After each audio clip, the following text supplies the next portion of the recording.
شريك لك لبيك إن الحمد والنعمة لك والملك بسم الله الرحمن الرحيم الحمد لله الذي فرض الحج على عباده وجعله أحد أركان الإسلام أحمده سبحانه وهو الملك العلام وأشهد أن لا إله إلا الله وحده لا شريك له وأشهد أن محمدا عبده ورسوله أما بعد আসসালামু আলাইকুম ওয়া রাহমাতুল্লাহি ওয়া বারাকাতুহু।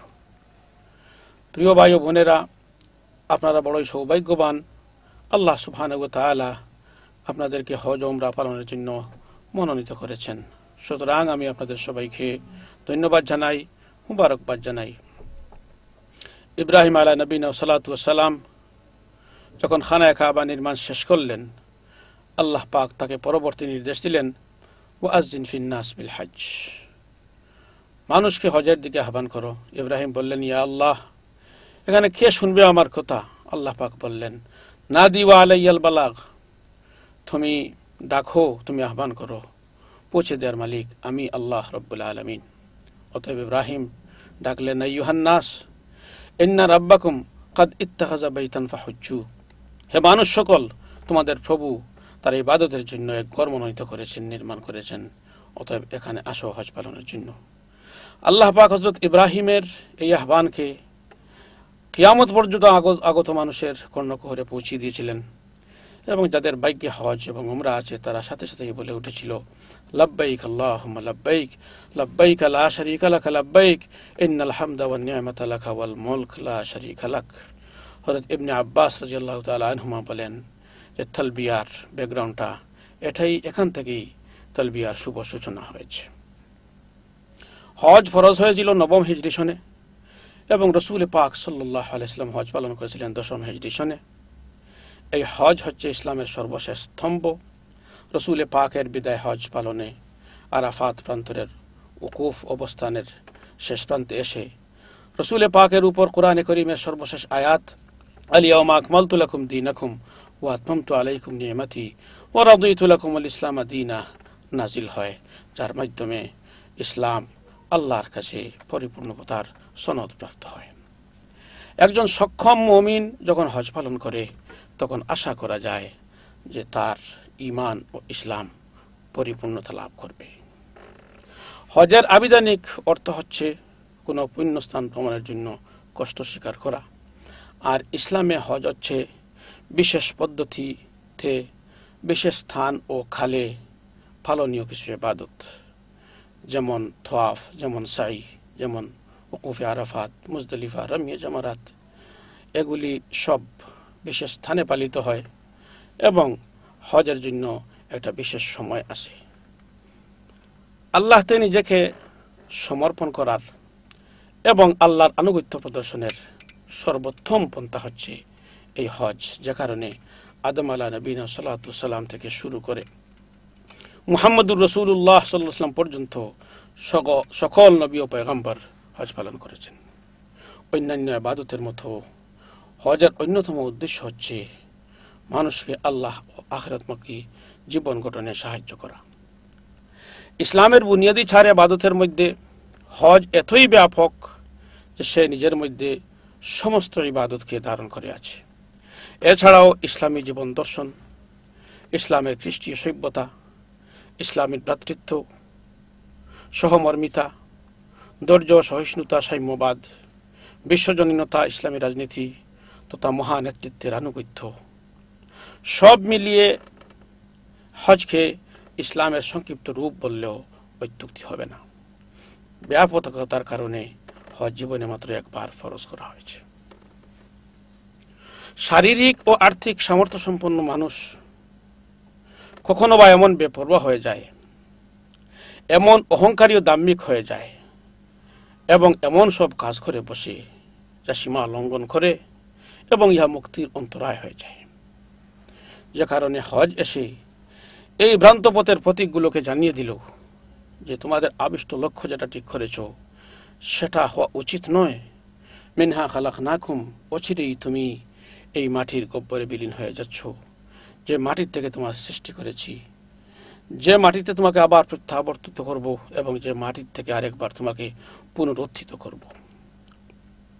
আরাফাতের নামকরণের অন্যতম কারণ হচ্ছে যে আমাদের প্রপিতা আদম আলা নবীনা সাল্লাল্লাহু আলাইহি ওয়াসাল্লাম এবং হাওয়া দুইজনকে জান্নাত থেকে বাহির করে দেওয়ার পরে এই মর্তের মাটিতে এসে প্রথম তাদের সম্মিলন ঘটেছিল এই আরাফাতে, এবং একজন আরেকজনকে চিনেছিলেন, একজন আরেকজনকে স্বীকৃতি দিয়েছিলেন। আল্লাহ পাক তাদেরকে শিখিয়ে দিয়েছিলেন যে তোমরা এই ভাষায় দোয়া করো, রব্বানা যালামনা আনফুসানা ওয়া ইল্লাম তাগফির লানা ওয়া তারহামনা লানাকুনান্না মিনাল খাসিরিন। তারা দোয়া করেছিলেন, আল্লাহ তাদের দোয়া গ্রহণ করে তাদের উভয়কে ক্ষমা করে দিয়েছিলেন।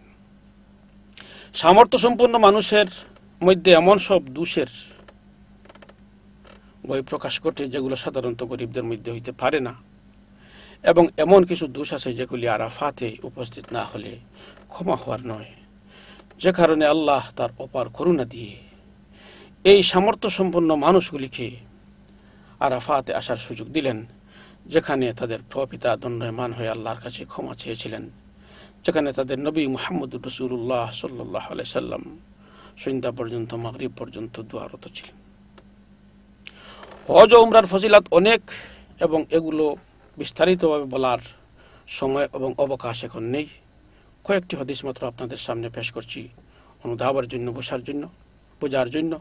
আবু হুরায়রা রাদিয়াল্লাহু তাআলা আনহু বলেন, কালা সামি'তু রাসূলুল্লাহ সাল্লাল্লাহু আলাইহি ওয়াসাল্লাম ইয়াকুল, আমি শুনেছি রাসূল পাক সাল্লাল্লাহু আলাইহি ওয়াসাল্লামকে বলতে, মান হাজ্জা ফালাম ইয়ারফুস ওয়া লাম ইয়াফসুক, যে হজ করেছে এবং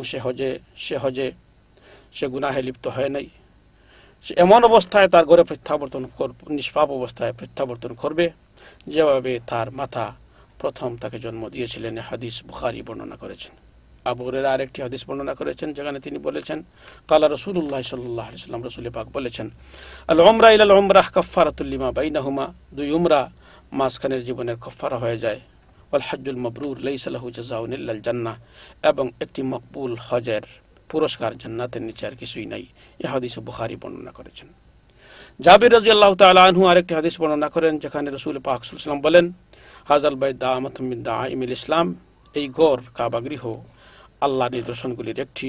ফামান হাজ্জাল বাইতা বিতামারা ফাহুয়া দামিনুন আলাল্লাহ, যে ব্যক্তি ঘরের হজ পালন করলো অথবা উমরাহ পালন করলো, আল্লাহ তার জিম্মাদার হয়ে যান। সে যদি মারা যায়, আল্লাহ রাব্বুল আলামিন তাকে জান্নাতে প্রবেশ করান, এবং সে যদি স্বকীয় প্রত্যাবর্তন করতে পারে, আল্লাহ রাব্বুল আলামিন তাকে অডেল সওয়াব দিয়ে ঘরে ফিরিয়ে দেন। আবু হুরায়রা রাদিয়াল্লাহু তাআলা আনহু আরেকটি হাদিস বর্ণনা করেন, যেখানে রাসূল পাক সাল্লাল্লাহু আলাইহি ওয়াসাল্লাম বলেছিলেন, মান খারাজা হাজ্জান ফামাত, যে ব্যক্তি হজে বাহির হয়ে মারা গেল, কিয়ামত পর্যন্ত তার আমলনামায় হজের সওয়াব লেখা হতে থাকবে। এবং যে ব্যক্তি উমরা করতে এসে মারা গেল, কিয়ামত পর্যন্ত তার নামায় আমলে উমরার সওয়াব লিপিবদ্ধ হতে থাকবে। আমর ইবনে আস রাদিয়াল্লাহু তাআলা আনহু আরেকটি হাদিস বর্ণনা করেন, রাসূল পাক সাল্লাল্লাহু আলাইহি ওয়াসাল্লাম বলেন, আমা আলিমতা আন্নাল ইসলাম ইয়াহদি মা কানা ক্বাবলা, তুমি কি জানো না যে ইসলাম আগের সমস্ত গুনাহ মাফ করিয়ে নেয়। আল্লাহর ওয়াস্তে হিজরত আগের সমস্ত গুনাহ খাতা মিটিয়ে দেয়, আর হজ আগের সমস্ত গুনাহ খাতা মিটিয়ে দেয়। আয়েশা সিদ্দিকা রাদিয়াল্লাহু তাআলা আনহা আরেকটি হাদিস বর্ণনা করেন, যেখানে তিনি রাসূল পাককে জিজ্ঞাসা করেন, আন্না কালাত ইয়া রাসূলুল্লাহ নারাল জিহাদ আফদালুল আমাল, হে রাসূল পাক, আমি দেখতেছি যে জিহাদ হচ্ছে একটা সর্বোৎকৃষ্ট আমল, আমরা মহিলারা কি এই জিহাদে শরীক হতে পারি না? রাসূল পাক বললেন, লা, পারো না। লাকিন্না আফদালুল জিহাদ হজ্জ মাবরুর, তোমরা মহিলাদের জন্য হজ্জ মাবরুর, একটি মকবুল হজ হচ্ছে জিহাদের মতো আফদল। বুখারী এই হাদিস বর্ণনা করেছেন। সুতরাং হজ এবং উমরা যাদের ভাগ্যে আছে, যারা পালন করতে যাচ্ছে, যাদেরকে আল্লাহ রাব্বুল আলামিন নির্বাচিত করেছেন, নিঃসন্দেহে তারা সৌভাগ্যবান। অতএব এই হজের সফরের জন্য এটা কোনো দুনিয়াবী সফর নয়, আল্লাহর উদ্দেশ্যে সফর, আল্লাহর সান্নিধ্য লাভের জন্য, তার নৈকট্য অর্জনের জন্য, তার সন্তুষ্টি পাওয়ার জন্য এই সফর। সুতরাং এই হজের সফরের প্রস্তুতি নিতে হবে আমাদের সবাইকে। ইহা এমন এক ব্যতিক্রমধর্মী সফর যেটা এর আগে কখনো হয় নাই। আপনি অন্যান্য স্থানে গেছেন, অন্যান্য উদ্দেশ্য ছিল, যে এখানে এসে যার কোনো উদ্দেশ্যই নেই, শুধু আল্লাহর ইবাদতের জন্য। সুতরাং সব ধরনের প্রস্তুতি আমাদেরকে গ্রহণ করতে হবে।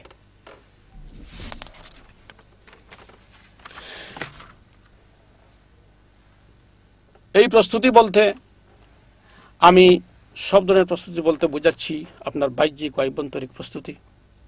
শারীরিক ও মানসিক আত্মিক প্রস্তুতি। আমাদেরকে প্রথমেই তওবা করতে হবে, খাঁটি মনে তওবা করতে হবে আল্লাহ রাব্বুল আলামিনের কাছে, এবং যথাসম্ভব তাকওয়ার অনুসরণ করতে হবে। অন্যের অধিকার প্রত্যর্পণ করতে হবে অথবা এর ফয়সালা করে যেতে হবে। অন্য কার সাথে যদি সম্পর্ক ভালো না হয় তাকে, বিশেষ করে আত্মীয়স্বজনের সাথে, তাহলে সেটা ইসলাহ করে যেতে হবে। গুনাহ থেকে দূরে থাকার অভ্যাস করতে হবে। চরিত্রের সব দোষ পরিহার করে চরিত্রের যত গুণ আছে সেগুলোতে অভ্যস্ত হতে হবে। স্বার্থপরতা ত্যাগ করতে হবে এবং ধৈর্যের গুণ নিজের মধ্যে সৃষ্টি করতে হবে হজের এই সফরে যাওয়ার পূর্বে। এখন প্রশ্ন হচ্ছে, হজ কার উপর ফরজ? কুরআনে কারীমে ইরশাদ হচ্ছে, ওয়ালিল্লাহি আলান নাস হিজ্জুল বাইত মান ইসতাতা ইলাইহি সাবিলা।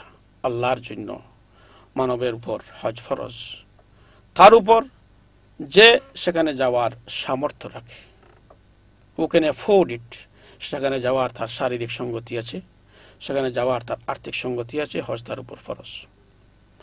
এই আয়াতের ব্যাখ্যা করতে গিয়ে এবং অন্যান্য আনুষঙ্গিক হাদিসের আলোকে ফুকাহায়ে কেরাম হজ কার উপর ফরজ তার একটা গাইডলাইন দিয়েছেন। সেটা প্রথম হচ্ছে, তাকে মুসলমান হতে হবে, তাকে আকিল বালিগ বিবেক বুদ্ধি সম্পন্ন হতে হবে, শারীরিকভাবে সমর্থ হতে হবে, আর্থিকভাবে এমন সমর্থ হতে হবে যে সে এই সফর করে নিতে পারে এবং বাড়িতে যাদেরকে রেখে যাচ্ছে তাদের ভরণ পোষণের ব্যবস্থা করে যেতে পারে। মহিলাদের ক্ষেত্রে মুহরিম সাথে থাকতে হবে, রাস্তা নিরাপদ হতে হবে, সেখানে যুদ্ধ বা যুদ্ধ অবস্থা বা এপিডেমিক মহামারী থাকলে চলবে না। এই 6টি শর্ত সহ কোনো মানুষের যদি মৌসুমে হজের সাথে সাক্ষাৎ হয়, মৌসুমে হজ বলতে শাওয়ালের শুরু থেকে 10 জিলহিজ্জা পর্যন্ত এই সময়ের সাথে সাক্ষাৎ হয়ে যায়, তাহলে হজ তার উপর ফরজ হয়ে গেছে। এখন বদলা হজ কখন করতে হবে? যেহেতু হজ এমন একটি ইবাদত যেখানে শরীরের সম্পর্ক আছে, অর্থেরও সম্পর্ক আছে। একজন মানুষ শারীরিক তার সামর্থ্য ছিল না, কিন্তু আর্থিক সঙ্গতি তার ছিল, তাকে হজ করার জন্য উইল করে যেতে হবে।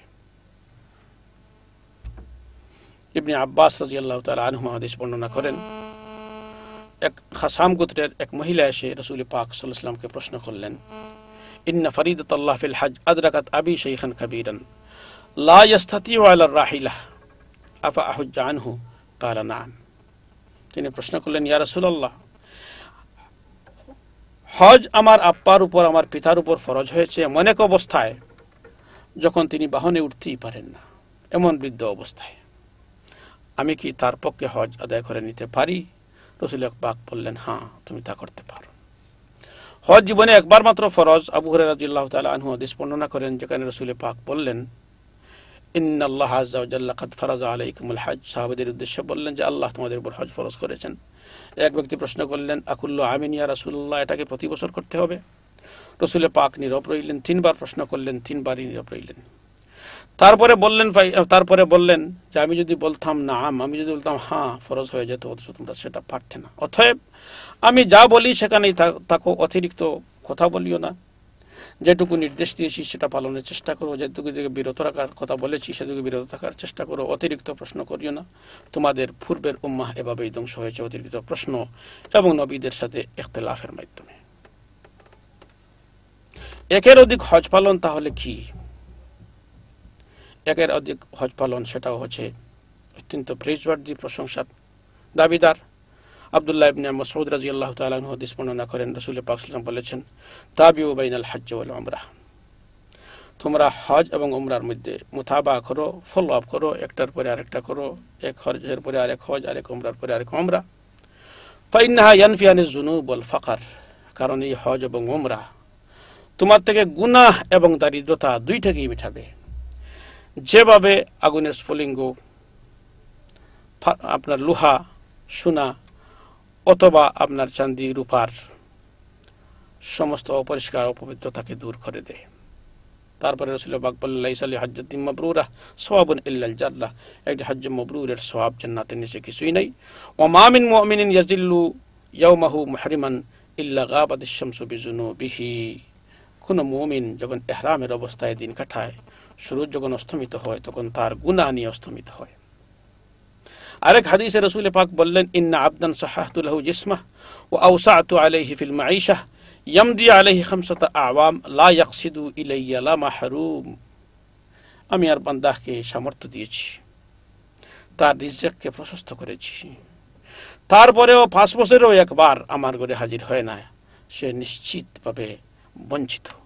এই 2 হাদিস থেকে বোঝা গেল যে হজ, একের অধিক হজ পালন করা, একের অধিক উমরা পালন করা, এগুলো প্রশংসনীয়, এবং এগুলি না করলে কমপক্ষে 5 বারে একবার যদি হজ না করি তাহলে নিশ্চিতভাবে আমরা বঞ্চিত। হজ দ্রুত পালন জরুরি।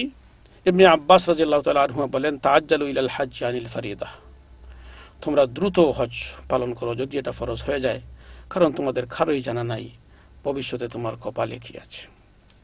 ছোটদের হজ পালন সম্পর্কে বলতে চাই যে ছোটদের উপর হজ ফরজ নয়, অতএব এদেরকে হজের নিয়ে নিজের উপর একটা মস্ত বড় বোঝা চাপানোর কোনো মানে নাই, যেখানে এক সুস্থ মানুষ হজ পালন করতে গিয়ে তার নিজেরই কত কষ্ট হয়।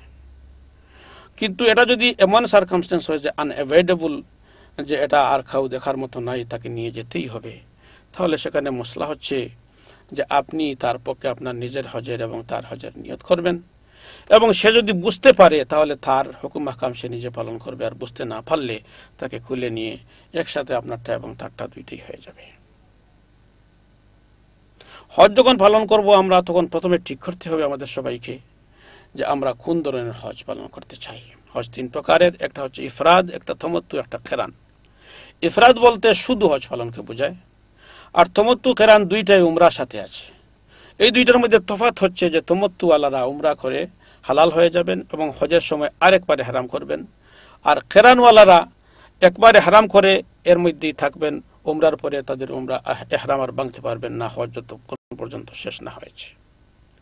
তো যে ধরনেরই হজ করুন না কেন, মিকাত পাড়ি দেওয়ার আগে মক্কা যাওয়ার যদি প্রথমে আপনার উদ্দেশ্য হয়ে থাকে, মিকাত পাড়ি দেওয়ার আগেই আপনাকে ইহরামের অবস্থায় যেতে হবে, ইহরাম করতে হবে। এই মিকাত হচ্ছে 2 ধরনের, একটা হচ্ছে খালের মিকাত আর একটা হচ্ছে স্থানের মিকাত। খালের মিকাত বলা হয় শাওয়ালের প্রথম থেকে শুরু করে জিলহিজ্জার 10 তারিখ পর্যন্ত, আর স্থানের মিকাত হচ্ছে 5টি। একটা হচ্ছে জুলহুলাইফা, এটা মদিনাবাসীর জন্য এবং যারা এদিক থেকে আসেন, জুহফা সিরিয়াবাসীদের জন্য, কর্নাল মানাজিল নজদবাসীদের জন্য, ইয়ালামলাম ইয়মনবাসীদের জন্য, জাত ইরক ইরাকবাসীদের জন্য। এগুলো এই সমস্ত মানুষের জন্য যারা এদিকে, যারা এই এলাকার লোক অথবা এই এলাকা দিয়ে, এই মিকাত দিয়ে যারা প্রস্থান করে। জিদ্দা সম্পর্কে একটা কথা আপনাদেরকে বলতে চাই যে জিদ্দা আসলে মিকাতের বাইরে, তারপরেও প্লেন ল্যান্ডিং এর আগে, প্লেন অবতরণের আগে অন্তত 20 মিনিট আগে আমাদেরকে ইহরামের অবস্থায় চলে যেতে হবে। তার কারণ হচ্ছে প্লেন ল্যান্ডিং এর আগে ডাইভ যখন দেয় তখন এটা মিকাত পার হয়ে যায়, যে কারণে ওই জিদ্দা যাওয়ার আগেই 20 মিনিট আগে অন্তত পক্ষে আমাদেরকে ইহরামের অবস্থায় চলে যেতে হবে। ইহরাম হচ্ছে হজ এবং উমরা শুদ্ধ হওয়ার পূর্ব শর্ত। ইহরাম না হলে পরে হজও হবে না, উমরাও হবে না। এবং ইহরাম কি? ইহরাম হচ্ছে আধ্যাত্মিকতার ক্ষেত্রে এক বিশেষ অবস্থার নাম, যাতে আল্লাহর বান্দা তাকে আল্লাহতে উৎসর্গ করে দিয়েছে।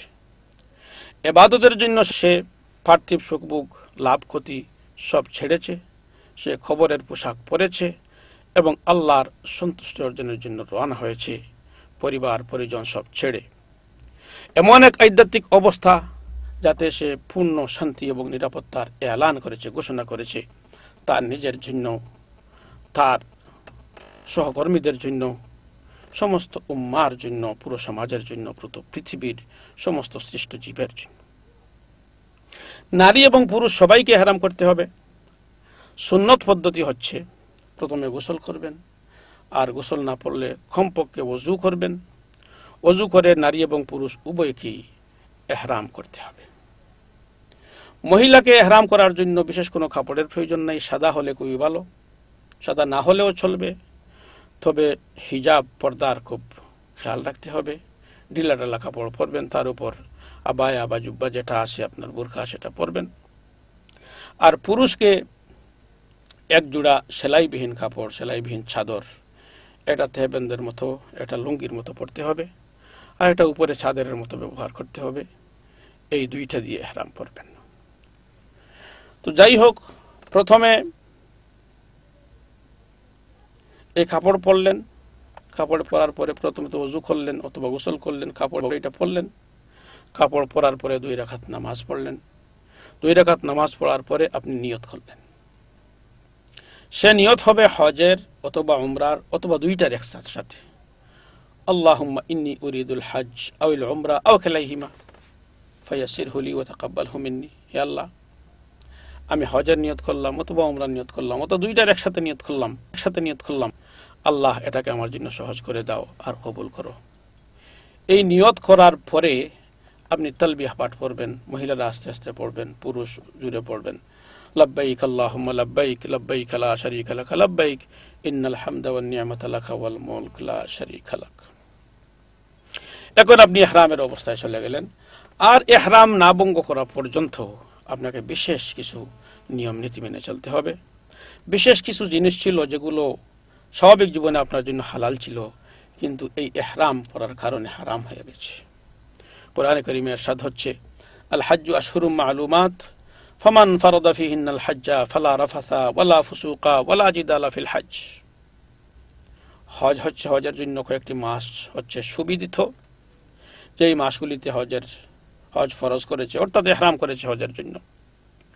সে রাফাস যৌনকর্মে, ফুসুক অশুভন কোনো কাজে অথবা জেদাল ঝগড়াঝাটিতে লিপ্ত হতে পারবে না। এই আয়াতের তাফসীর এবং অন্যান্য হাদিসের আলোকে ফুকাহায়ে কেরাম এই ইহরামের অবস্থায় হারাম কাজগুলোর লিস্ট করেছেন, যেগুলো মাহজুরাতুল ইহরাম বলা হয়। ইহরামের অবস্থায় আপনি সহবাস করতে পারবেন না অথবা আনুষঙ্গিক কোনো কাজ করতে পারবেন না। স্থলভাগের জীবজন্তু শিকার করতে পারবেন না, ভাগে বলে দিতে পারবেন না, নখ চুল কাটতে পারবেন না, ছিঁড়তে পারবেন না, সুগন্ধির ব্যবহার করতে পারবেন না। এই সুগন্ধি ইহরামের অবস্থায় যদি লাগান, এটা কন্টিনিউ করে, তাহলে তাতে কোনো অসুবিধা নেই, নতুনভাবে লাগাতে পারেন না। এই 4টা নারী এবং পুরুষ সকলের জন্য সমান। পুরুষ সেলাইবিহীন কাপড় পরতে হবে পুরুষকে, আর পুরুষকে মাথা এবং মুখও আবৃত করা চলবে না। মহিলাদেরও মুখ আবৃতকরণ জায়েজ নয়, তবে পরপুরুষের সামনে গেলে পর্দার প্রয়োজন হলে তারা মুখ আবৃত করতে পারেন। এজন্য মুখের উপর আরো কিছু লটকানোর কোনো প্রয়োজন নাই, যেটা কিছু মানুষ করে থাকেন। যেমন একটা হাদিস এই জিনিসটা একেবারে পরিষ্কার করে দিয়েছে। আয়েশা সিদ্দিকা রাদিয়াল্লাহু তাআলা আনহা বলেছেন, কালা রুকবান ইয়ামুরুনা বিনা ওয়া নাহনু মা রাসূলিল্লাহি সাল্লাল্লাহু আলাইহি সাল্লাম। আমরা রাসূল পাক সাল্লাল্লাহু আলাইহি ওয়াসাল্লামের সাথে মুহরিমাত ইহরামের অবস্থায় আমাদের পাশ দিয়ে যখন অন্যান্য মানুষরা যেত, তখন আমরা কি করতাম? ফাইজা হাজু বিনা, আমাদের পাশ দিয়ে যখন যেত, সাদালাত ইহদানা জিলবাবুহা মির রাসিহা আলা ওয়াজহিহা, একজন তার মাথার উপর থেকে তার মাথার ওড়নাটা মুখের উপর ঢেলে দিত। যখন এই মানুষগুলো নিষ্ক্রান্ত হতো, চলে যেত, তখন আরেকটা তখন মুখ অনাবৃত খুলে দিত। এই হাদিস আবু দাউদ বর্ণনা করেছেন। এর থেকে পরিষ্কার বোঝা গেল যে হযরত আয়েশা এখানে মুখে আরো কিছু দেওয়ার, যা দিয়ে মুখে কোনো টাচ না করে এই পর্দা, এই ধরনের কোনো কথা সেখানে বলেন নাই। আরেকটা কথা মহিলাদের সম্পর্কে এখানে বলে রাখি, মহিলারা অনেকেই মাথা এমন ভাবে বেঁধে রাখেন, মনে করে এটা হজের একটা অংশ, এটা পর্দার অংশ, কিন্তু হজের কোনো অংশ নয়। এমনভাবে বেঁধে রাখেন যে অজুর সময় তারা এটা খুলতে রাজি না। অজু তারা মুসেহ করেন পর্দার উপরে, উড়নার উপরে। এটা যদি এইভাবে মুসেহ করেন, তাহলে অজু হয় নাই, আপনার নামাজ হয় নাই। অজুর সময় আপনার মাথার মধ্যে হাত ঢুকিয়ে মুসেহ করতে হবে। কিছু মহিলাদের প্রশ্ন আছে, প্রায় বলা হয় যে এই সময় ঋতু হলে পরে কি অসুবিধা, মাসিক ব্যাধিগ্রস্ততা, যেটা আল্লাহ রাব্বুল আলামিন নির্ধারিত করে দিয়েছেন, এখানে কারো হাত নাই। আয়েশা সিদ্দিকা রাদিয়াল্লাহু তাআলা সেটা হয়েছিল, এবং ইসলাম মসলা একবারে পরিষ্কার দিয়েছে কিভাবে করতে হবে। আপনার কোনোই অসুবিধা নাই, আপনি হজের সফরে যেতে পারবেন, আপনার হজ হবে। তো তারপরে আপনার যখন আপনার পবিত্রতা অর্জন করবেন, তখন কি করবেন সেগুলো আপনার একেবারে খোলাখুলিভাবে রাসূল পাক সমাধান দিয়ে গেছেন, কোনো অসুবিধা নেই। কিছু মানুষ অতিরিক্ত সতর্ক হওয়ার কারণে বলেন যে আমরা ট্যাবলেট খেয়ে কি ওই ঋতুবার্ষিক ব্যাধিটা আমরা একটু সরিয়ে নিতে পারি কিনা। মসলা মতো সেটা পারেন, তবে এজন্য আপনার ডাক্তারের সাথে পরামর্শ নিতে হবে, আপনার স্বাস্থ্য সেটাকে সহ্য করবে কিনা। আর 2 নম্বর হচ্ছে আরেকটা জিনিস সম্পর্কে আপনি সতর্ক থাকবেন, সেটা হচ্ছে যে সাইকেলে আপনার মাসিক ব্যাধি হচ্ছে, সেটা ওইখানে সাইকেল ঠিক না থাকতে পারে, ডেট ঠিক না থাকতে পারে। কারণ আপনি গরমে গেছেন, সার্কামস্টেন্স ভিন্ন, আপনি হাঁটাহাঁটি করেছেন, সপ্তাহ আগেও হয়ে যেতে পারে। সুতরাং ট্যাবলেট সাথে নিলেন কোনো কাজ নাই। অতএব সেগুলো ডাক্তারের সাথে কনসাল্ট করে এ সমস্ত ব্যাপার ঠিক করাই সবচেয়ে উত্তম হবে। পুরুষ এমন স্যান্ডেল পরবেন যে স্যান্ডেল তার পায়ের উপরের হাড় যেটা সেটা খোলা থাকে। ছাতা, চশমা, ঘড়ি, বেল্ট, আংটি ইত্যাদি ব্যবহার করতে পারবেন, তবে কোনো আন্ডারগার্মেন্টস বা মোজা এইগুলো ব্যবহার করা চলবে না। ইহরামের অবস্থায় বিয়ে শাদী দেওয়া চলবে না, অথবা বিয়ের প্রস্তাব পর্যন্ত দেওয়া চলবে না। ইহরামের অবস্থায় যদি কেউ সেক্স বাদে বাকি অন্য কোনো কাজ হয়ে গেলে এটা মার্জনার বন্দোবস্ত আছে দমের মাধ্যমে অথবা সাদাকাতের মাধ্যমে। আপনার পরিস্থিতি বলে দিবে আপনি কোনটা দিবেন, সেটা উলামায়ে কেরামকে জিজ্ঞাসা করতে হবে। কিন্তু ইহরামের অবস্থায় যদি সেক্সে ইনভলভ হয়ে যান তাহলে নাউজুবিল্লাহ, সর্বনাশ হয়েছে। আপনার ফরজ তওয়াফ আদায়ের আগে যদি এ ধরনের কোনো কাজে ইনভলভ হয়ে যান তাহলে আপনাকে একটা গরু কুরবানি করতে হবে, অথবা একটা উট কুরবানি করতে হবে, ফিরে আসতে হবে, অথবা সেখানে থাকেন, পরবর্তী বছর আরেকবার হজ করতে হবে। সুতরাং এটা ডেঞ্জার পয়েন্ট, এখানে we must not exceed that. Mecca Sharif পৌঁছে আমাদের কাজ কি? যারা তমত্তু বা ইফরাদ বা তমত্তু বা কেরান হজ করতেছেন তাদের উভয়কে উমরা করতে হবে, আর যারা ইফরাদ হজ করতেছেন তাদেরকে তওয়াফে কুদুম করতে হবে। প্রিয় ভাই ও বোনেরা, এখন প্রশ্ন হচ্ছে মক্কা শরীফ পৌঁছে আমরা কি করব? প্রথমে যারা তমত্তু হজ পালন করতেছেন অথবা কেরান হজ করতেছেন তাদের উভয়কেই উমরা করতে হবে, আর যিনি ইফরাদ হজ করতেছেন তাকে তওয়াফে কুদুম করতে হবে।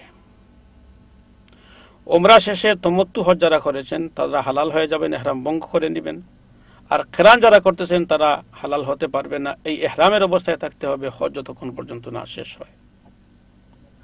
মক্কা শরীফ পৌঁছে আমরা যখন মসজিদুল হারামে প্রবেশ করব তখন আমাদেরকে অন্যান্য মসজিদের দোয়ার মতো বিসমিল্লাহ ওয়াসসালাতু ওয়াসসালামু আলা রাসূলিল্লাহ আউযু বিল্লাহিল আযীম ওয়া বিওয়াজহিল কারীম ওয়া সুলতানিল কাদীম মিনাশ শাইতানির রাজীম আল্লাহুম্মা ইফতাহ লি আবওয়াব রাহমাতিক, এই দোয়া অন্যান্য মসজিদের মতো দোয়া পড়ে মসজিদে প্রবেশ করব। প্রবেশের পর তাহিয়াতু দুখুলিল মসজিদ আদায় করতে পারেন, তবে এটা হজের কোনো অংশ নয়। মূলত উমরার কাজ হচ্ছে চারটি। একটা হচ্ছে ইহরাম, যেটা আপনি করে নিয়েছেন, তারপরে তওয়াফ, তারপরে সাই, আর এরপরে আপনি হলক কসর করে আপনার মাথা নেড়া করে অথবা চুল ছোটো করে হালাল হয়ে যাবেন। এই হচ্ছে উমরা। তওয়াফ শুরু করবেন হজরে আসওয়াদ থেকে। খানায়ে কাবায় পৌঁছে হজরে আসওয়াদের সমান্তরাল দাঁড়িয়ে নিয়ত করবেন তওয়াফের। আল্লাহুম্মা ইন্নী উরিদু তওয়াফা বাইতিকাল হারাম সাবাতা আশওয়াতিন ফায়াসসিরহু লি ওয়া তাকাব্বালহু মিন্নি। আয় আল্লাহ, তোমার ঘরে 7 চক্কর তওয়াফ করার নিয়ত করলাম, আল্লাহ এটাকে সহজ করো আর কবুল করো। তারপরে বিসমিল্লাহ আল্লাহু আকবার ওয়ালিল্লাহিল হামদ বলে হজরে আসওয়াদে চুমু দিতে পারলে চুমু দিবেন, অথবা হাত দিয়ে ইশারা করে বিসমিল্লাহ আল্লাহু আকবার ওয়ালিল্লাহিল হামদ বলে তওয়াফ শুরু করবেন। তওয়াফের সময় খানায়ে কাবাকে আপনার বাম দিকে রেখে তওয়াফ করবেন। হজরে আসওয়াদে যখন আসবেন তখন 1 চক্কর শেষ হলো, আরেকবার বিসমিল্লাহ আল্লাহু আকবার ওয়ালিল্লাহিল হামদ বলে আরেক চক্কর শুরু করবেন। এই হিসাবে 7 চক্কর দিবেন। এই তওয়াফের সময় আপনার ইয়াদ থাকে যে সমস্ত দোয়া করেন অথবা কোরআনে কারীমের তিলাওয়াত করতে থাকেন, যাই আপনার ইচ্ছা, যাই যা আছে সব আল্লাহর কাছে চান, কোনো আপত্তি তাতে নাই। রাসূল পাক সাল্লাল্লাহু আলাইহি ওয়াসাল্লাম বিশেষ দোয়া করেছেন রুকনে ইয়ামানি এবং হজরে আসওয়াদের মধ্যখানে। হজরে আসওয়াদে আসার আগে যে কুনা, সেটার নাম হচ্ছে রুকনে ইয়ামানি। তো এই দুই কুনার মধ্যখানে রাসূল পাক সাল্লাল্লাহু আলাইহি ওয়াসাল্লাম দোয়া করতেন, রব্বানা আতিনা ফিদ দুনিয়া হাসানা ওয়া ফিল আখিরাতি হাসানাতাও ওয়া কিনা আযাবান নার ওয়া আদখিলনাল জান্নাতা মা'আল আবরার ইয়া আজিজ ইয়া গফফার ইয়া আরহামার রাহিমিন। 7 চক্কর তওয়াফের পরে এখানে আপনার মাকামে ইব্রাহিমে যে 2 রাকাত নামাজ পড়বেন। একেবারে মাকামে ইব্রাহিম গেছে দাঁড়ানোর কোনো দরকার নাই। যদি ভিড় থাকে একটু দূরও দাঁড়ান, কোনো আপত্তি নাই। শুধু মাকামে ইব্রাহিম আপনার সামনে আসে কিনা সেটা দেখবেন। মাকামে ইব্রাহিমের নামাজের পরে আপনি জমজমের জন্য যেতে পারেন, জমজম পান করতে পারেন। জমজম পানের সময় দোয়া করবেন, আল্লাহুম্মা ইন্নী আসআলুকা ইলমান নাফিআ আসআলুকা ইলমান নাফিআ ওয়া রিজকান ওয়াসিআ ওয়া শিফাআম মিন কুল্লি দা। জমজমের পানি পান করার পরে মুলতজমে আসতে পারেন। মুলতজম হচ্ছে হজরে আসওয়াদ এবং খানায়ে কাবার দরজার মধ্যবর্তী স্থানকে বলা হয়। এই মুলতজমে এসে দোয়া করবেন। দোয়ার পরে আপনার দ্বিতীয় কাজ হচ্ছে সাই। সাইয়ের জন্য সাফা পর্বতে যাবেন। সেখানে সাফায় দাঁড়িয়ে বলবেন আবদাউ বিমা বাদা আল্লাহ ওয়া রাসূলুহু, আমি শুরু করছি তা দিয়ে যা দিয়ে রাসূল পাক এবং তা আল্লাহ রাব্বুল আলামিন শুরু করেছিলেন। ইন্না সাফা ওয়াল মারওয়াতা মিন শাআইরিল্লাহ ফামান হাজ্জাল বাইতা আও ইতামারা ফালা জুনাহা আলাইহি আন ইয়াতাওয়াফা বিহিমা ওয়া মান তাতাওয়া খাইরান ফাইন্নাল্লাহা শাকিরুন আলিম। তারপরে আপনি নিয়ত করবেন আল্লাহুম্মা ইন্নী উরিদু আন আসা মা বাইনাস সাফা ওয়াল মারওয়া সাবাত আশওয়াতিন সাইয়াল হজ আওয়াল উমরাহ ফায়াসসিরহু লি ওয়া তাকাব্বালহু মিন্নি। আয় আল্লাহ, আমি সাইর নিয়ত করলাম, 7 চক্কর সাইর, এটা হজের অথবা উমরার। আল্লাহ রাব্বুল আলামিন এটাকে সহজ করো আর কবুল করো। তারপরে কাবার দিকে চেয়ে হাত উঠিয়ে বিসমিল্লাহ আল্লাহু আকবার ওয়ালিল্লাহিল হামদ বলবেন আর আপনার সাই শুরু করবেন। যখন সবুজ 2 পিলারের মাঝখানে যাবেন সেখানে রব্বিগফির ওয়ারহাম ওয়াফু ওয়া তাকাররাম ওয়া তাজাওয়াজ আম্মা তা'লাম ইন্নাকা তা'লামু মা লা না'লাম ইন্নাকা আনতাল্লাহুল আ'জুল আকরাম বলবেন। সাফাত থেকে শুরু করে মারওয়ায় গেলে 1 চক্কর শেষ হলো, মারওয়াত থেকে আরেকবার শুরু করে সাফায় আসলে আরেক চক্কর হলো। এই হিসাবে সাফায় শুরু হবে এবং মারওয়ায় গিয়ে শেষ হবে। এই সাইর পরে আপনার কাজ হচ্ছে হলক অথবা কসর, মাথা নেড়া করবেন, কামাবেন, অথবা চুল ছোট করবেন। চুল ছোট করার মেয়ার হচ্ছে, সীমা হচ্ছে কমপক্ষে হানফি মযহব মতো 1/4 পুরো চুল থেকে চলে যেতে হবে। আর মহিলারা তাদের চুলের উচ্চ থেকে একবার শেষ প্রান্ত থেকে একটু কেটে নিলেই চলবে।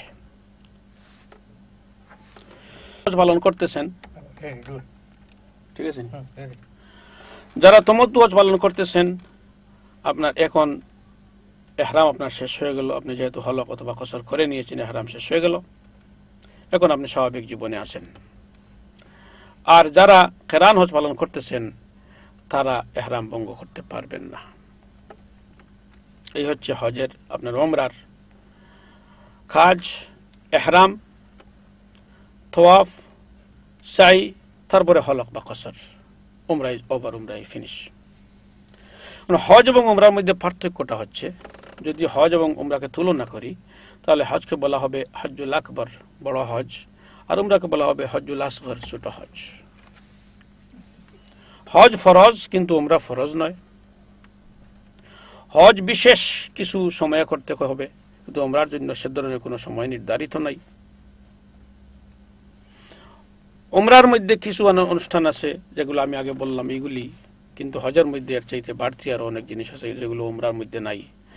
যেমন ওকুফে আরাফাত, যেমন ওকুফে মুজদলিফা, যেমন মুবিত ফি মিনা, যেমন রমিয়ে জামারাত, এগুলি হচ্ছে হজের অংশ। এই হচ্ছে মোটামুটি হজ এবং উমরার পার্থক্য। এখন হজ পালন করতে হবে কিভাবে? আইয়ামে হজ শুরু হয় 8 তারিখে এবং 12 তারিখে শেষ হয় 5 দিন। আর মতান্তরে 13 তারিখ, যদি সেখানে কেউ থাকেন 13 তারিখও হজের হুকুম আহকাম আছে। তো যাই হোক, সেটা শুরু হয় 8 জিলহিজ্জায়। যারা তামাত্তু হজ পালন করতেছেন, যে ঘরে অবস্থান করতেছেন সে ঘর থেকে আর একবার ইহরাম করবেন। এর জন্য কোথাও যাওয়ার দরকার নাই, মসজিদ তানমিয়াও যাওয়ার দরকার নাই, মসজিদ হারামেও যাওয়ার দরকার নাই। যে ঘরে আসেন সেখান থেকে ইহরাম করে সোজা মিনায় যাবেন। আর হরমে আসেন যদি নফল নামাজ পড়েন আপত্তিও নাই। আর কেউ যদি এই পরে যে সাই করবেন ওয়াজিব সাই, সেটা যদি আগে করে নিতে চান তামাত্তুওয়ালারা, এর আগে নফল আর একটা তাওয়াফ সাথে করে তার বাদে সাই করতে হবে। বাকি যারা আছেন, যারা কিরান করতেছেন, তারা তো ইহরামের অবস্থায় আছেন। ইফরাদ যারা করতেছেন তিনিও ইহরামের অবস্থায় আছেন। তো তাদের সবাইকে কিরানওয়ালারা এই সময় সাই তাওয়াফ সাই করবেন, যদি আর ইফরাদওয়ালারা এই সময় তাওয়াফে কুদুম করবেন, করে সবাইকেই মিনার উদ্দেশ্যে যাত্রা করতে হবে। মিনায় জোহরের নামাজ থেকে পরদিন 9 তারিখের ফজর পর্যন্ত আদায় করবেন। তওবা ইস্তেগফারে রত থাকবেন, হজের জন্য প্রিপারেশন নেবেন, প্রস্তুতি নেবেন। 9 তারিখ সূর্যোদয়ের পর তালবিয়া পাঠ করতে করতে আরাফাতের উদ্দেশ্যে রওনা হবে। রাসূল পাক সাল্লাল্লাহু আলাইহি ওয়াসাল্লাম বলেছেন, আল হাজ্জু আল আরাফা, হজ হচ্ছে আরাফাতের নাম, আরাফাতের অবস্থানের নাম। এটাই হচ্ছে হজের সবচেয়ে বড় হুকুম, রুকন। সেখানে জোহরের সময় হলে পরে জোহর এবং আসরের নামাজ 2টি পৃথক তাকবীরে আলাদা আলাদা 2 রাকাত করে জামান ও কাসরান আদায় করবেন। এখানে ইখতিলাফ আছে, মত পার্থক্য আছে। ইমাম আবু হানিফা এবং তার অনুসারীরা বলতেছেন যে টেন্টে খিমায় করলে এটা চলবে না, ইমামের সাথে হলে ঠিক আছে। কিন্তু আমি বলবো যে এখানে আর মতপার্থক্য দেখানোই উচিত। এখানে যার সংখ্যাগরিষ্ঠ মত যেটা সেটাই করে নেবেন। আর এই আরাফাতে বেশি বেশি করে তাসবিহ পড়বেন, লা ইলাহা ইল্লাল্লাহ ওয়াহদাহু লা শারীকা লাহু লাহুল মুলকু ওয়া লাহুল হামদ ওয়া হুয়া আলা কুল্লি শাইইন কাদির। রাসূল পাক সাল্লাল্লাহু আলাইহি ওয়াসাল্লাম বলেছেন, খায়রুদ দুআ দুআ আরাফা, সবচেয়ে উত্তম শ্রেয় দোয়া হচ্ছে আরাফাতের দোয়া। এবং এদিন আমি এবং অন্যান্য নবীরা যে কলিমাটি বেশি করে পড়ছি সেটা হচ্ছে লা ইলাহা ইল্লাল্লাহ ওয়াহদাহু লা শারীকা লাহু লাহুল মুলকু ওয়া লাহুল হামদু ওয়া আলা কুল্লি শাইইন কাদির। সেখানে তাসবিহ তাহলিল ইস্তিগফারে রত থাকবেন, আল্লাহর কাছে কান্নাকাটি করে নিজের অতীত জীবনের গুনাহ থেকে মাপ চাইবেন। সম্ভব হলে জবরের রহমতে যাবেন, যেতে পারলে খানায়ে কাবার দিকে মুখ করে দোয়া করবেন। মা বাইনাল আসর ওয়াল মাগরিব, এই মাঝখানে খিমাত থেকে বাহির হয়ে খোলা আকাশের নিচে কিবলামুখী হয়ে আল্লাহ রাব্বুল আলামিনের কাছে দোয়া করবেন। সূর্য অস্ত গেলে মুজদলিফার দিকে যাত্রা করবেন, মুজদলিফায় রাত্রি যাপন করবেন এবং সেখানে পৌঁছার পরে এক আজান ও পৃথক একামতে, দুই একামতে সেখানে মাগরিব এবং এশার নামাজ পড়বেন। সারা রাত সেখানে তাসবিহ তাহলিল তওবা ইস্তিগফারে রত থাকবেন। আল্লাহ পাক বলেছেন, ফাইজা আফাদতুম মিন আরাফাতিন ফাজকুরুল্লাহ ইনদাল মাশআরিল হারাম, যখন আরাফাত থেকে প্রত্যাবর্তন করতেছো তখন মাশআরিল হারামে পাশে আল্লাহ রাব্বুল আলামিনকে স্মরণ করো। হানফি মাযহাব মতে সুবহ সাদিকের পরে কিছুক্ষণ মুজদলিফায় অবস্থান করা সেটা হচ্ছে ওয়াজিব। যাই হোক, রাসূল পাক সাল্লাল্লাহু আলাইহি সাল্লাম রাতের অন্ধকারেও নারী এবং পুরুষকে, যারা দুর্বল, নারী এবং পুরুষের মধ্যে যারা, নারী এবং পুরুষের মধ্যে দুর্বল যারা এবং শিশু যারা, তাদেরকে রাত্রির অন্ধকারেও মিনায় যেতে দিয়েছিলেন। সকালে সূর্য ওঠার আগে ভোরের আলো যখন ফুটে উঠেছে তখন আপনি মুজদলিফাত থেকে মিনার উদ্দেশ্যে যাত্রা করবেন। মিনায় যে প্রথম যে কাজ হচ্ছে সেটা হচ্ছে জামারাত আল কুবরা, বড় শয়তানকে 7টি প্রস্তর নিক্ষেপ করা। এই সময় আপনি বিসমিল্লাহ আল্লাহু আকবার রাগমান লিশ-শাইতান ওয়া রিদাল লির-রহমান বলে উচ্চারণ করে প্রস্তর নিক্ষেপ করবেন। আর এই প্রস্তর নিক্ষেপের সাথে আপনার তালবিয়া শেষ হয়ে যাবে। মনে রাখবেন, এখানে শয়তান দাঁড়িয়ে নেই, বরং শয়তানি অপকর্মকে আপনি ধিক্কার দিচ্ছেন এই কর্মের মাধ্যমে। এই দিনের আপনার প্রস্তর নিক্ষেপ করা, 10 তারিখের প্রস্তর নিক্ষেপ করা ফজর থেকে শুরু করে দ্বিপ্রহর পর্যন্ত উত্তম। তারপরেও সূর্যাস্ত পর্যন্ত চলবে। তারপরে যদি না করতে পারেন তাহলে 11 তারিখ ভোরের মধ্যে করতে হবে, না করলে দম দিতে হবে। মহিলারা রাত্রির অন্ধকারেও করতে পারবেন। এই রমিয়া জামারাতের পরে হচ্ছে কুরবানি। এটা আসলে কুরবানি নাম নয়, এটা কোরআনে কারিমে হাদি বলা হয়েছে, যেটা হজের অংশ। যারা তমত্তু পালন করতেছেন, যারা কেরান পালন করতেছেন তাদের জন্য ওয়াজিব, আর ইফরাদ যারা করতেছেন তাদের জন্য এটা মুস্তাহাব। তো এই কুরবানির পরে আপনি হালাক বা কসর আগের নিয়ম মতো আপনি করবেন, করে হালাল হয়ে যাবেন, স্বাভাবিক পোশাক পরে নেবেন। তো এর সাথে কিন্তু সব হালাল হয়ে যাবে, শুধু সহবাস ছাড়া। তোয়াফ, ফরজ তোয়াফ আদায় না করা পর্যন্ত সহবাস চলবে না। আর এই 10 তারিখে আপনার এই তোয়াফটা করা হচ্ছে সুন্নত। 12 তারিখ পর্যন্ত, সূর্যাস্ত পর্যন্ত করতে পারেন। তারপরেও যদি করতে না পারেন তবুও সেটা সাকিত হবেন, সেটা যেহেতু ফরজ। তো 10 তারিখে তমত্তু হজ যারা করতেছেন, আবার ইফরাদ হজ করতেছেন, তাদের সবাইকে তোয়াফ এবং সাই করতে হবে, এবং কেরানওয়ালারা শুধু তোয়াফ করবেন। এরপরে মিনায় ফিরে আসবেন। মিনায় ফিরে এসে রাত্রি যাপন করবেন। 11 তারিখ, 12 তারিখ 2 দিন 3টা শয়তানকে, 3টা জামরাতকে প্রস্তর নিক্ষেপ করতে হবে, ছোট থেকে বড় পর্যন্ত। 7টা করে 21টা। এবং এই 2 দিন প্রস্তর নিক্ষেপের সময় হচ্ছে দ্বিপ্রহর গড়িয়ে গেলে সূর্যাস্ত পর্যন্ত। রাত্রের বেলায় ওরা মহিলারা করতে পারবেন। যদি 12 তারিখ সূর্যাস্তের পূর্বে আপনি মিনা ত্যাগ করতে না পারেন তাহলে 13 তারিখও সেখানে থাকবেন এবং সেই মতে সেভাবেই আরেকবার প্রস্তর নিক্ষেপ করবেন, এবং এটাই হচ্ছে উত্তম। রাসূল পাক সাল্লাল্লাহু আলাইহি সাল্লাম প্রথম 2টি জামরাতে দোয়া করেছিলেন, কিন্তু বড় জামরাতে দোয়া করেন নাই। এইভাবে আপনার 2 দিন প্রস্তর নিক্ষেপ অথবা 13 তারিখ প্রস্তর নিক্ষেপের পর মক্কা শরীফে ফিরে আসলে আলহামদুলিল্লাহ আপনার হজের সমস্ত হুকুম আহকাম শেষ হয়েছে। শুধুমাত্র যারা আফাকি, যারা বাহির থেকে গেছেন, তাদের ফাইনালি চূড়ান্তভাবে মক্কা ত্যাগের আগে তোয়াফে বেদা করতে হবে। এই তোয়াফে বেদা আগের তোয়াফগুলির মতোই, এর মধ্যে হুকুম আহকামের কোনো বেশ কম নেই। তোয়াফ করলে পরে আপনার হজ পুরা হয়ে গেল। তাকাব্বালাল্লাহু তাআলা, আল্লাহ রাব্বুল আলামিন আপনার এই আনুগত্যকে কবুল করুন এবং হজ পালনের তৌফিক দেওয়ার জন্য আল্লাহ রাব্বুল আলামিনের প্রশংসা করুন। আর গুনাহে যাতে লিপ্ত না হন সে অঙ্গীকার করুন। এবং হজের বিভিন্ন স্থানে আপনি আল্লাহ রাব্বুল আলামিনের কাছে অঙ্গীকার করেছেন যে আপনি জীবনের বাকি সময় ইকামত দ্বীনে ব্যয় করবেন, তাতে আপনাকে দৃঢ় প্রত্যয় থাকতে হবে। আবু হুরায়রা রাদিয়াল্লাহু তাআলা আনহু বলেছেন, সামি'তুন নবী সাল্লাল্লাহু আলাইহি ওয়াসাল্লাম ইয়াকুল, মান হাজ্জা লিল্লাহ ফালাম ইয়ারফুস ওয়া লাম ইয়াফসুক রাজাকা ইয়াউমিন ওয়ালাদাতহু উম্মুহু। যে ব্যক্তি এমন অবস্থায় হজ পালন করলো, সে গুনাহের কাজে জড়িয়ে পড়লো না, লিপ্ত হলো না, তাহলে সে নিষ্পাপ অবস্থায় ঘুরে ফিরবে যেভাবে তার মা তাকে প্রথম দিন জন্ম দিয়েছিলেন। আল্লাহ রাব্বুল আলামিন আমাদেরকে সে তৌফিক দান করুন।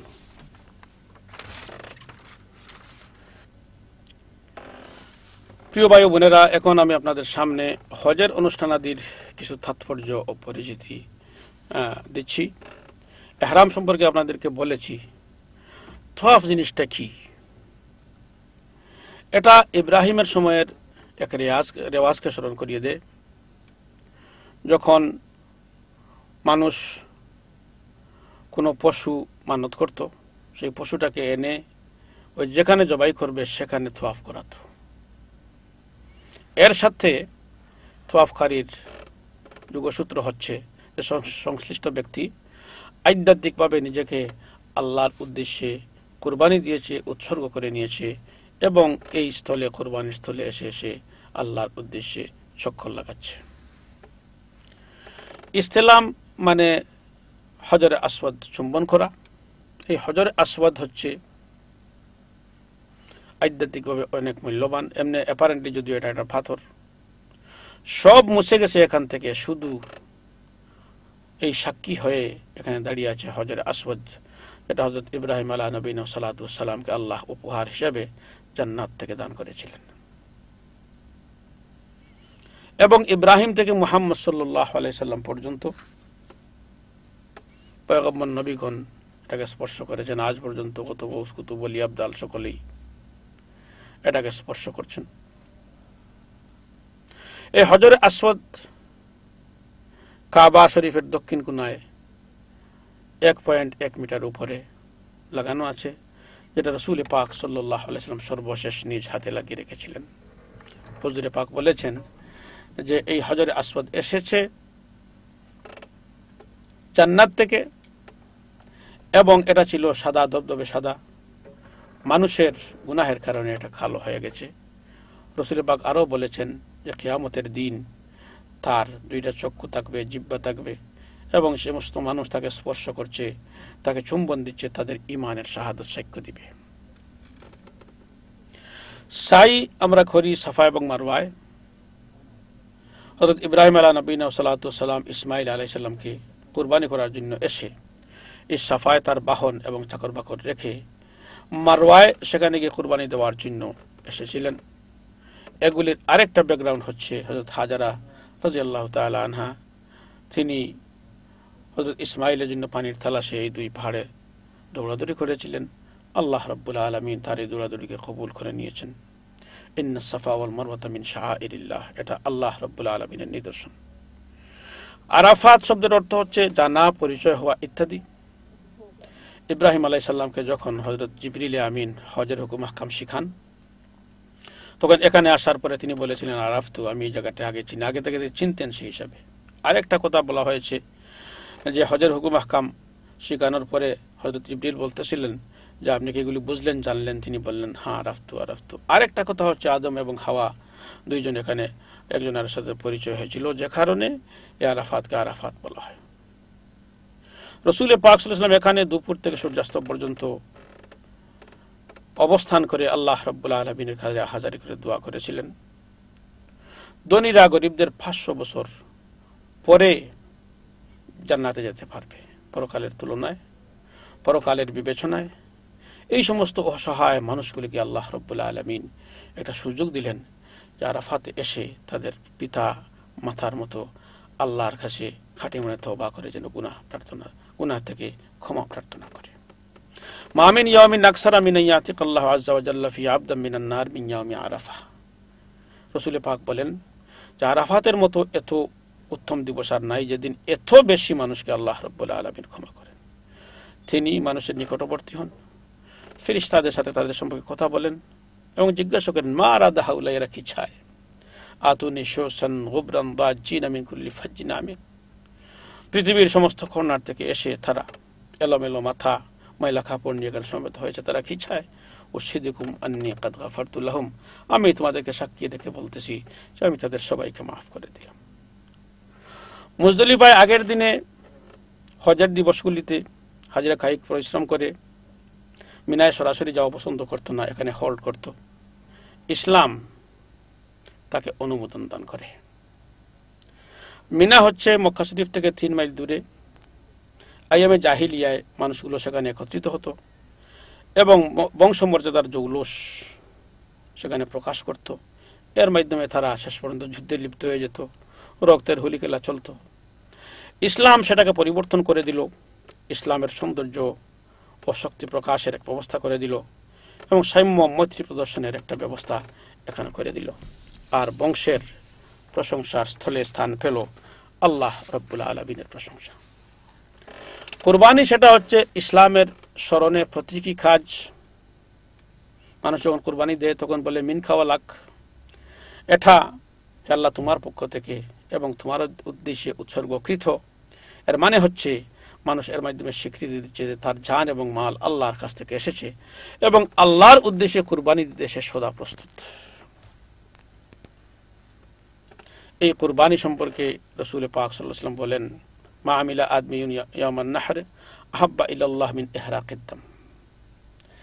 এই দিনে কুরবানির দিনে কুরবানির রক্তের চাইতে আল্লাহর কাছে প্রিয় আর কিছুই নাই এবং কুরবানির রক্ত মাটিতে গড়িয়ে পড়ার আগেই আল্লাহ রাব্বুল আলামিন গ্রহণ করেন। যেখানে রাসূল পাক সাল্লাল্লাহু আলাইহি ওয়াসাল্লাম তার কন্যা ফাতিমাকে পর্যন্ত বলেছেন যে তুমি তোমার কুরবানির পাশে যাও।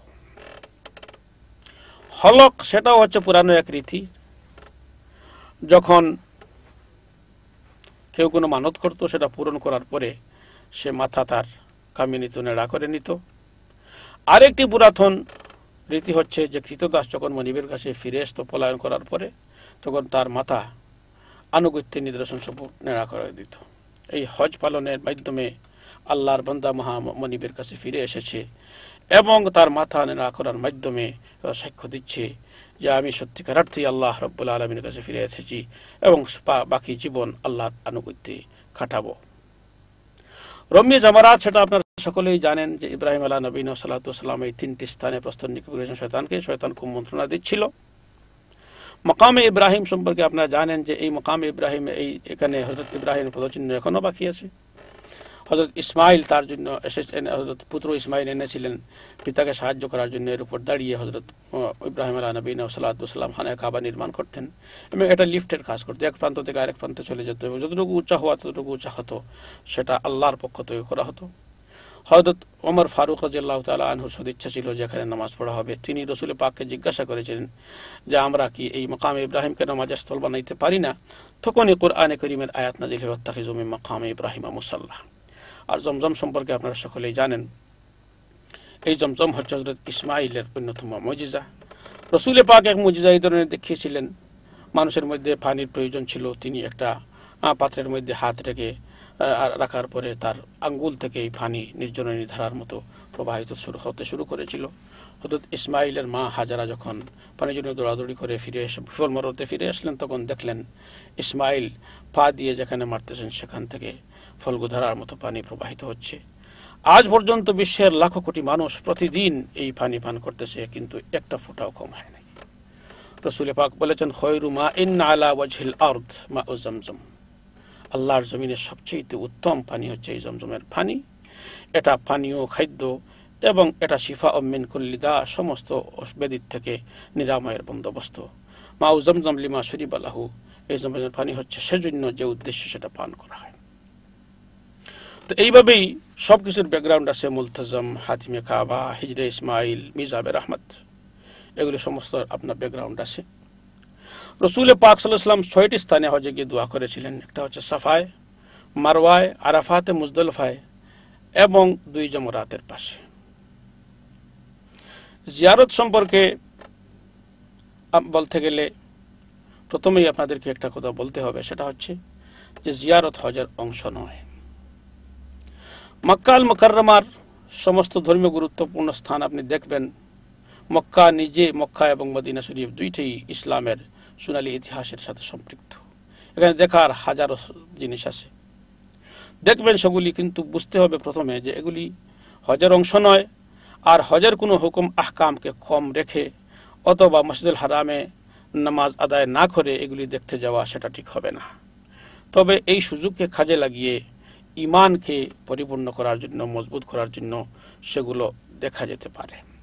মদিনা শরীফ জিয়ারত হজের কোনো অংশ নয়, তবে সুযোগ পেয়েও রসুল পাক সাল্লাল্লাহু আলাইহি ওয়াসাল্লামকে জিয়ারত না করে চলে আসা, সেটা হচ্ছে একটা মহাকার্পণ্য। যে রসুল সারা জীবন আমাদের মুক্তির চিন্তা করে গেলেন, যার কারণে আমরা মুসলমান এবং যার কারণে আমরা হজে আসলাম, তাকে জিয়ারত করে না করে চলে আসা, এর চাইতে বড় কার্পণ্য আর কিছু হতে পারে। রসুল পাক সাল্লাল্লাহু আলাইহি ওয়াসাল্লাম বলেছেন, লা ইউমিনু আহাদুকুম হাত্তা আকুনা হাব্বা ইলাইহি মিন ওয়ালিদিহি ওয়া ওয়ালাদিহি ওয়ান নাসি আজমাইন।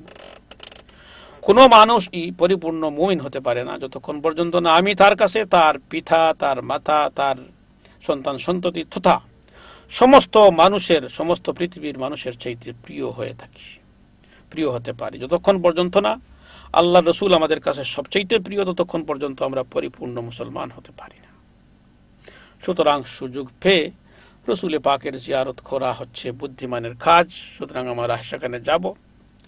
আর গেলে আমরা কি করব? আমি আগেও বলেছি যে মক্কা যেভাবে মদিনা শরীফ হচ্ছে, সেইভাবেই ইসলামের সোনালী ইতিহাসের সাথে সম্পৃক্ত এবং হাজারো পয়েন্ট আছে দেখার মতো, সেগুলো আলোচনার সময় এখানে নয়। আমরা যখন যাব মদিনা শরীফে, তো শুরু করব মসজিদে নববী জিয়ারতের মাধ্যমে, কারণ রসুল পাক সাল্লাল্লাহু আলাইহি ওয়াসাল্লাম বলেছেন, লা তুসাদ্দুর রিহাল ইল্লা ইলা সালাসাতি মাসাজিদা। নেকির জন্য, অতিরিক্ত পুণ্যের জন্য 3টি স্থান ছাড়া চতুর্থ কোনো স্থানে ভ্রমণ করা ঠিক নয়। এর মধ্যে একটা হচ্ছে মসজিদুন নবী। সুতরাং প্রথমে আমরা মসজিদুন নবী জিয়ারত করব। রসুল পাক আরেক হাদিসে বলেছেন, সালাতুন ফি মসজিদি হাযা খায়রুম মিন আলফি সালাতিন ফিমা সাওয়া।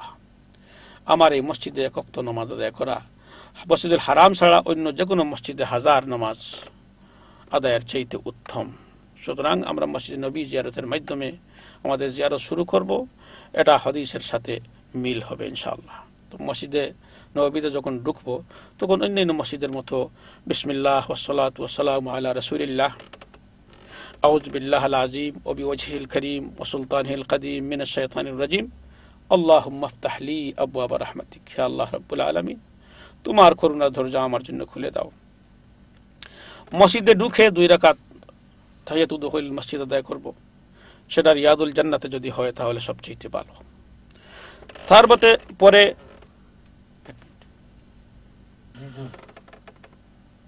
2 রাকাত নামাজ আদায়ের পরে আমরা রসুল পাক সাল্লাল্লাহু আলাইহি ওয়াসাল্লামকে জিয়ারত করব। যে স্থান থেকে রসুল পাককে জিয়ারত করা যায় সে স্থানের নাম হচ্ছে মুওয়াজাহা আশ-শরীফা। সেখানে লেখা আছে রসুল পাকের রওজা খুনটা হুনা রাসূলুল্লাহ সাল্লাল্লাহু আলাইহি ওয়াসাল্লাম লেখা আছে, এখানে রসুল পাক সাল্লাল্লাহু আলাইহি ওয়াসাল্লাম আছেন, তো আরবিতে লেখা। তারপরে আবু বকর সিদ্দিক, তারপরে ওমর। আমরা অত্যন্ত আদবের সাথে রসুল পাকের সামনে দাঁড়িয়ে সালাত ও সালাম পেশ করব ইনশাআল্লাহ। তারপরে আবু বকর সিদ্দিককে জিয়ারত করব, ওমর রাদিয়াল্লাহু তাআলা আনহুকে জিয়ারত করব। তারপরে কিবলামুখী হয়ে দোয়া করব। এই মসজিদুন নবীতেই অনেক অসংখ্য অগণিত জিনিস আছে, যেখানে মিম্বরুর রসুল আছে, মেহরাবুর রসুল আছে, রসুল পাকের সময়ের 6টা পিলার আছে। যদিও ওই পিলার, খাজুরের পিলারগুলো নাই, সেখানে একটা নতুন মডার্ন পিলারগুলো স্থান নিয়েছে, কিন্তু ওই 6টা চিহ্নিত আছে। আসহাবে সুফার স্থান আছে, বাইরে আপনার জান্নাতুল বাকি আছে, যেখানে 10 সহস্রাধিক সাহাবা একরাম শুয়ে আছেন। আপনার উহুদ আছে, যেখানে সৈয়দনা হামজা রাদিয়াল্লাহু তাআলা আনহু শুয়ে আছেন আরো সাহাবা একরামের সাথে। মসজিদের সামনে মসজিদুল গামামা আছে, তার আরো সামনে আছে মসজিদে জুমা, যেখানে রসুল পাক সাল্লাল্লাহু আলাইহি ওয়াসাল্লাম প্রথম জুমা পালন করেছিলেন। মসজিদে কুবা আছে, যেখানে যে মসজিদটা ইসলামের প্রথম মসজিদ, রসুল পাক সাল্লাল্লাহু আলাইহি ওয়াসাল্লাম সেটা নিজ হাতে ভিত্তিপ্রস্তর স্থাপন করেছিলেন। এবং রসুল পাক সাল্লাল্লাহু আলাইহি ওয়াসাল্লাম সেখানে জিয়ারত করার জন্য যেতেন মাশিয়ান ওয়া রাকিবান, পায়ে হেঁটে অথবা বাহনে চড়ে, এবং সেখানে 2 রাকাত নামাজ পড়তেন। হাদিস শরীফে এসেছে যে একজন মানুষ তার ঘরে যদি পবিত্রতা অর্জন করে মসজিদে কুবায় যায় এবং সেখানে 2 রাকাত নামাজ আদায় করে, তাহলে সে উমরার সওয়াব পাবে। তো যাই হোক, মসজিদুন নবীতে উত্তম আমল হচ্ছে, সবচেয়ে ভালো আমল হচ্ছে আপনার তিলাওয়াত করা। রাসূল পাকের পাশে বসে, এই মসজিদ নবীতে বেশিরভাগই কোরআনে কারীম নাজিল হয়েছিল, রাসূল পাকের পাশে বসে বুঝার চেষ্টা করে আমল করার নিয়ত নিয়ে তিলাওয়াত করার মজাই আলাদা। এখানে বসে আমরা তওবা ইস্তেগফার করব, নফল নামাজ পড়ব, আমাদের ঈমানকে নবায়ন করব, হজের মাধ্যমে অর্জিত সাফল্যকে ধরে রাখার জন্য আল্লাহর কাছে অঙ্গীকার আবদ্ধ হব, আর সর্বোপরি বাকি জীবন ইকামতে দ্বীনে নিয়োজিত থাকার জন্য আল্লাহ রাব্বুল আলামিনের কাছে ওয়াদা করব। আল্লাহ রাব্বুল আলামিন আমাদের সকলের হজকে, উমরাকে, সমস্ত ইবাদতকে, মদিনা জিয়ারতকে কবুল করুন। আমিন।